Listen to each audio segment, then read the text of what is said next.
Hey everyone, hope everybody's having a good restful weekend. I figured I'd go ahead and try and get the next video up as we take our foray into the biological basis of our behavior. So I'll go ahead and jump right into it. Again, hopefully this will be a somewhat shorter video, but I won't know till we get into it. But it is halftime of the Oklahoma and Ohio State football game right now. So again, I want to try and get this done before that halftime begins. So we're going to jump right in it. I don't know if you can see this or not. I've got it streaming on my, let me try something. Let's turn that off, get it off my tail. There we go. All right. It'll be interesting. It may not have changed, but I've been streaming from my computer to my Apple TV and television set, and that was kind of, I got a different screen than what I'm used to, so I went ahead and stopped sharing it. It may not be different for you, but that is beside the point, and it's time to move on. All right, we've talked about how our body has two types of messaging systems. We've already talked about the nervous system. That's the fast. That's immediate or almost immediate. Think of that as the speed of electricity or the speed of light or any stuff like that. It is quick. All right. The other type is what we're going to talk about tonight, and that is the endocrine system. The endocrine system doesn't use electricity or neurotransmitters. It uses a different type of chemical messaging system. And generally, we know that as hormones. And that involves a lot of different hormones and glands that are secreted, or hormones that are secreted by a bunch of different glands. Things like the pituitary. I know things that you've all heard of: pituitary, thyroid, parathyroid, adrenals, pancreas, ovaries, and testes. Again, hormones are more than just things that make your voice go down and put hair on funny parts of your body, like your chest, for guys. But they are chemical messengers. And always keep in mind down here at the bottom is that there are many hormones are also neurotransmitters. And in that video we watched on Friday, the second one, the one from the Khan Academy, that kind of alluded to that idea. So just keeping that, just make sure you keep that in mind. Again, this is the endocrine system, is the body's slow chemical communication system. Here is basically the list of the major glands. These are going to be the ones that you're going to at least should know about for the AP exam. I would suggest pausing right now and go ahead and making sure you have these definitions and really what these do. And I would put the word, and then on the back put what it does, and then also its location. Pituitary gland is kind of behind the eyes a little bit. The hypothalamus in the brain, thyroid and the parathyroid are both in the throat. Adrenal glands on top of the kidneys, pancreas kind of in the gut area. Of course, ovaries in the abdomen, and the testes in the scrotum. But remember, these are slow communication device or systems. So these are not as quick. Now they can be somewhat quick, but they are not as quick as you stepping on a tack and then jumping. All right, there's a little bit of a lead time, and a lot of that also depends on the type of hormone that's being used. Under normal, unaroused conditions, like me sitting here watching this football game, the endocrine system works in parallel with the parasympathetic. Now remember, these are the parasympathetic from the previous video is the thing that sort of keeps you somewhat calmed down, part of the nervous system. So I would guess that I'm digesting food pretty well. My pupils are probably constricted somewhat. Um, Whereas in crisis, when if somebody banged on my front door, or I saw a laser sight come through my window, or we had an earthquake or something, me going into crisis, the endocrine system would shift into a different mode to support the sympathetic nervous system. This is the one that gets you pumped up. That's the whole fight or flight idea. Okay. Um, and one of the things it does is that it releases epinephrine, aka adrenaline. And again, fight or flight response. Somebody bangs on that door, you better believe I'm going to do one of two things: fight or run away. And with me not having anywhere to go, you better believe I'm going to take this cat toy and beat him over the head until Kara can come with a firearm or something along those lines. It was random. But anyways, uh, so that's how the endocrine system works with the nervous system. And I don't know, here's an example of what can happen. This is what you'll see is somebody has fallen out of a canoe, and this is a very dangerous river. Um, I don't know how well this will show up, because sometimes it shows up well, sometimes it gets green and then goes to normal right after he jumps in to get this kayaker guy. But I'll go ahead and play this. Yeah, there it goes green. There's the guy he's going to save, and he got him.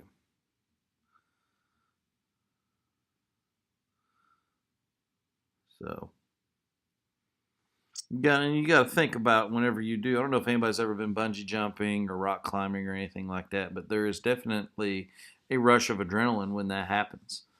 And I guess that is to sort of get us ready to do some things, with a lot of energy. I mean, you've got to have a lot of energy to be able to do that.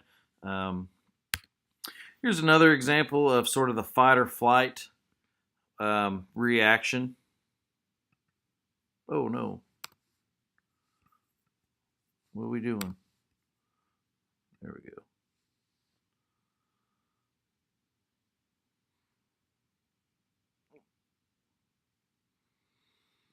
So you can kind of almost see in this video both happened. A flight first, you sort of saw the jump, and then the fight.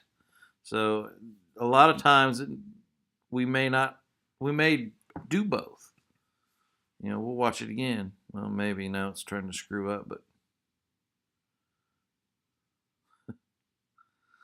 anyways, you get the idea. Fight or flight. And here's another one. This is a little bit longer, and this is kind of mean. I don't know if I would do this, but here's an example of the response of the fight or flight response.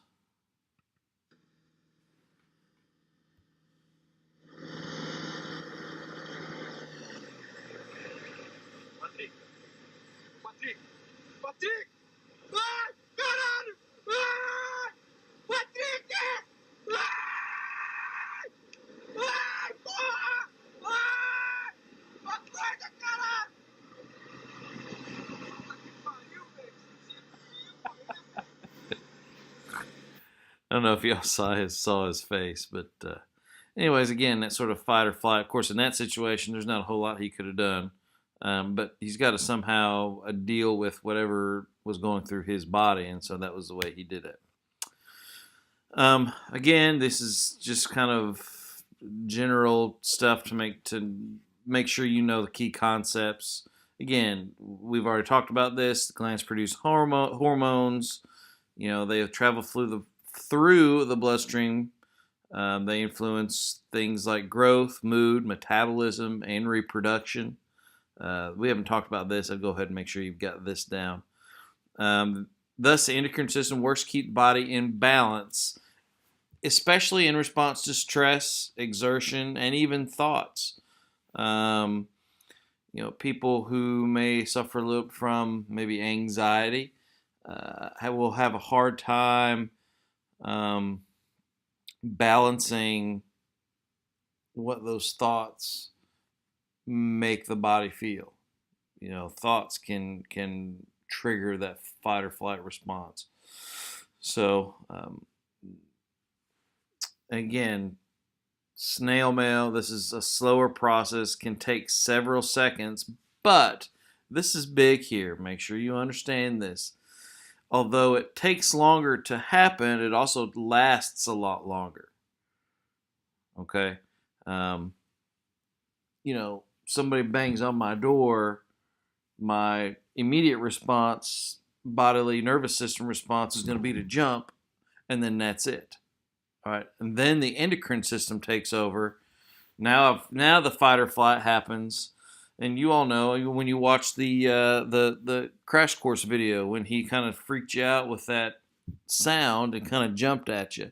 There was a lasting effect. All right, that effect of that adrenaline dump into your bloodstream, um, you felt that for a while. All right, so right now we're going to go over the major glands, and kind of like what we did with uh, the neurotransmitters, we're going to talk about basically what the gland does, what it's responsible with the gland name, what it's responsible for, and what happens if it is not in balance, if you have too much or too little. And the first one is the thyroid. And the thyroid really deals with two things: metabolism and growth. If you get too much, you suffer weight loss. If you've ever seen people with bugged eyes, kind of bugged out eyes, and people who suffer from a lot of fatigue may have too much. If you have too little, you can gain weight, you have a slow heart rate, fatigue again, and digestive issues. I have a thyroid problem. I have to take a synthetic thyroid hormone every day for the rest of my life. My issue is too little. It does not produce enough. And actually, the thyroid issue runs in my family. So, the next one is the pituitary. This is a growth hormone. This is where, also affects when the timing of puberty. And if you've got blood pressure issues, the pituitary also deals with blood pressure. If you get too much, you get gigantism. I don't know if you remember Andre the Giant, professional wrestler. I think he was also in the movie The Princess Bride. He suffered from gigantism. And actually, I'm going to show you a video here in a minute of the tallest man ever to live that we have a specific recording of. And then if you don't have enough pituitary secretions, then you get dwarfism. All right. And pituitary is essentially the master gland. It's the sort of puppet master of all the glands. It tells them when to fire, when not to fire. And what's interesting about it, it controls all the responses of the endocrine system, but it is no larger than a pea. And it goes its locations at the base of the brain. It is teeny tiny, but it is responsible for pretty much all of the endocrine action in your body. Again, this is just the same stuff. Pea size influences growth, and the other. This is not mentioned. The hypothalamus, which is a region in the brain that we're going to talk about probably in a couple days, controls the pituitary. So you've got the brain, you've got the pituitary, then you've got other glands, and you got hormones which affect the brain. I think the crash course guy talked about the never-ending loop between the brain, glands, hormones, brain, gland, hormones. So, and here's a picture of the brain. Here is the pituitary. Your eyes would sit about right here. So think of it maybe right behind the eyes. Is sort of where the frontal cortex sort of hits the old brain area, which we'll talk about that later. And here is, I believe this is a video of I can't remember his name, the tallest guy to that we have record of. Um, Probably those of you who have studied the Bible, Goliath probably suffered from gigantism, and this will give you an idea of how tall Goliath might have been, and especially compared to a 8-year-old boy named David. I'm not going to watch. We're not going to watch the whole thing, but he's about 5 years old here. So, but you're starting to see a little bit of, as he just never stopped growing. He is maybe 12 here. He's probably 6 foot tall, and this is his high school class. And this is him. I mean, dude was huge.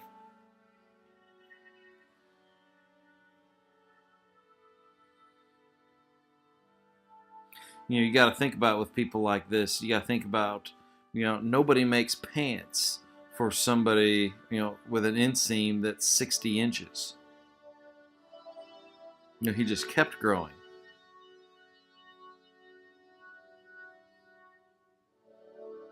We'll fast forward a little bit. These are not photoshopped.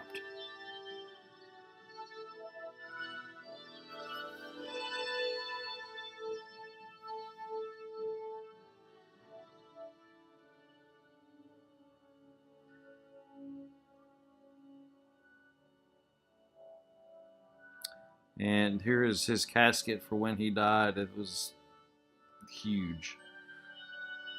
1, 2, 3, 4, 5, 6, 7, 8, 9, 10, 11, 12, 13, 14, 15, 16, 17, 18 people to carry that casket.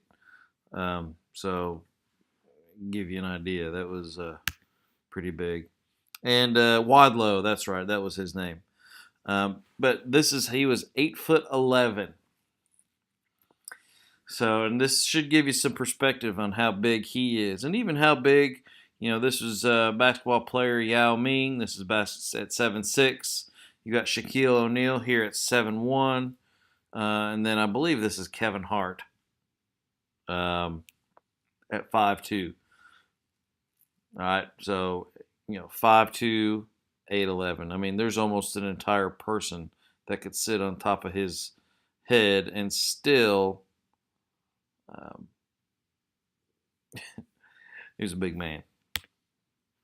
All right, the next one is the pineal gland. This is sort of a conversion gland. It converts the signals of the sympathetic nervous system to hormones. And this is responsible for sleep, sex drive, signals, and also deals with melatonin. My wife used to take melatonin tablets to sort of help her sleep. So, but that is the pineal gland. It's kind of up there. It's actually on the other side of the. Let me back up. Of the brain stem. So you got the pituitary and the pineal. Then you got the adrenal glands. These are what we would consider to be the where we for fight or flight. These are the glands that produce adrenaline, and they sit sort of right on top of the kidneys. You've got a right adrenal gland and a left adrenal gland. And they focus on things like metabolism, stress response, blood pressure. Again, fight or flight. Fight or flight is not the only thing that they do. They also will produce stuff or hormones even when you're not in a fight or flight situation. If you get too much, you can have exaggerated male characteristics and at some point paralysis. If you don't have enough, things like weakness, fatigue, nausea, pain, and that is skin irritations. So, again, it shows how important it is to keep our bodies in balance. Here's an example of an adrenaline overload.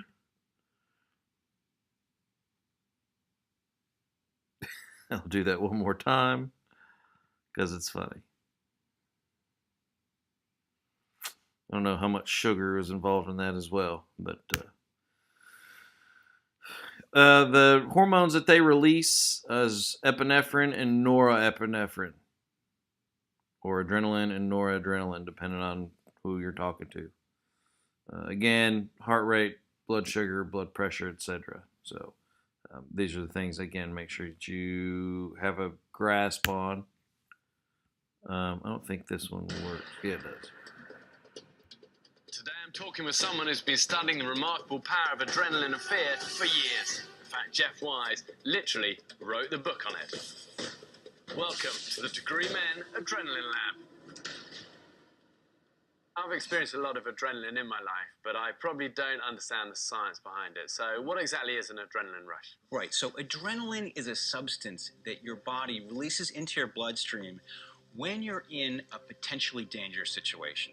Really, we have two brains. There's the conscious brain that we'll talk we're about all this aware next of all week, the time, the rational, or maybe logical later on this week. part that we use. We also have another part of our brain, the subconscious, automatic, ancient part of our brain, and it's always scanning the environment looking for threats. And so when you feel that surge of adrenaline, that heightened awareness, that arousal, what's happening is that this primitive part of your brain is becoming awakened. What can adrenaline, though, actually do for people? In some ways, the fear response gives us superhuman powers. You find that you're able to really concentrate. You're able to use muscular strength to an extent that otherwise would be impossible. Basically, these chemicals that cascade into our bloodstream and flood into our brain, they change the way we think and they change the way our bodies function. We don't feel pain.